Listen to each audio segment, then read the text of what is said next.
Ég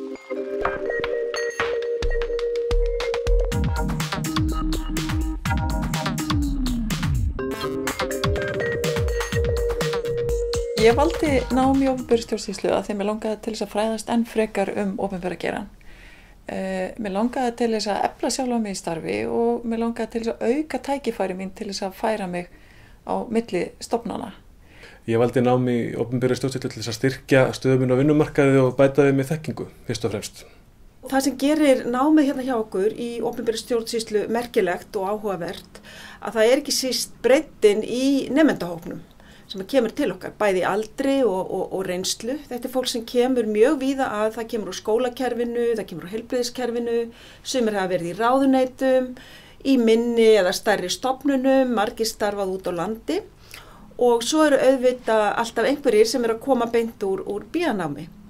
Og þetta allt saman, auðvitað undir leiðsögn okkar kennara, gerir námsumhverfið mjög svona dýnamískt og frjótt. Samsetningin af kennurum í meistaranáminu fannst mér mjög spennandi. Það eru samankomnir kennarar frá hinu opinbera, þeir sem hafa mikla reynslu að miðla til nemenda og svo kennarar úr háskólaumhverfinu með sinn fræðilega bakgrunn. Námið er byggt upp í samræmi við skipulag MPA-náms víða erlendis svo sem í Bandaríkjunum og hefur að markmiði að auka hæfni stjórnenda eða væntanlega stjórnenda við að fást við þau flóknu verkefni sem að ríki og sveitarfélög fást við. Í fyrsta lagi boðið upp á námskeið sem lúta stjórnun og ákvarðanatöku innan hins opinbera. Í öðru lagi er lögð áhersla á að nemendur þekki það regluverk sem gildir hið opinbera og skapar því sérstöðu.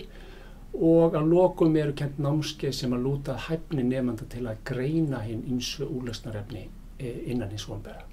Eitt dæmi hvernig námið nýtist til dæmis áfangar eins og breytingastjórnun og stefnumótun og tengsli sameiningar stofnana og ráðuneyta sem ég hef tengst og komið að.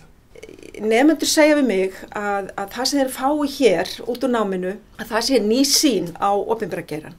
Bæði fræðilega en ekki síður praktískt með fjölda hagnýtra verkfæra eða tóla sem að þeim eru lögð til í námskeiðunum og að námið svona breyki þeirra starfsmöguleika. Mér fannst líka mjög mikilvægt að kynnast öðrum stjórnendum í opinberum rekstri og mynda þessi tengsl sem skapast milli nemenda. Mér fannst það ómetanlegt. Já, þetta nám mjög mikilvægt að því leyti að það eru miklar breytingar, mikil þróun í opinberri stjórnsýslu og þá skiptir bara miklu máli að þeir sem starfa innan stjórnsýslunar að þeir séu vel búnir bæði fræðilegum grunni og svona hagnýtri þekkingu sem þeir geta svona fléttað saman.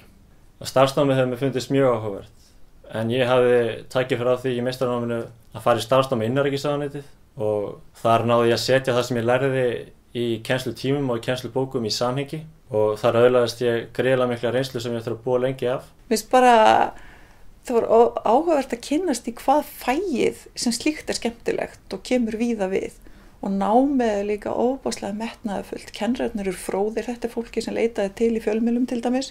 Þeir kennarar sem að kenna opinbera stjórnsýslu fást við rannsóknir og þróunarverkefni á ýmsum viðfangsefnum hins opinbera. Ég nefni sem dæmi rannsóknir á forystu framkvæmdavaldsins, til dæmis skipanir æðstu embættismanna, rannsóknir á íbúalýðræði og svo kallað félagsauð. Sambandi við inntakið í náminu að þá hefur mér náttúrulega fundist mjög áhugavert að uppgöta hvað mörg og mikil tækifæri eru innan opinbera geirans og þá sérstaklega í sambandi við samráð við einkaaðila, samráð við hagsmunasamtök og auðvitað samráð við íbúalýðræði alveg örugglega framtíðin og verður svona meginstoð til dæmis á sveitarstjórnarstiginu þar sem ég hef mikið starfað. Og við höfum fylgst með góðum framgangi fjölda okkar nemenda en það veldur okkur mikilli gleði að sjá hvað þeim gengur vel að fóta sig á vinnumarkaðnum þegar þau fara frá okkur.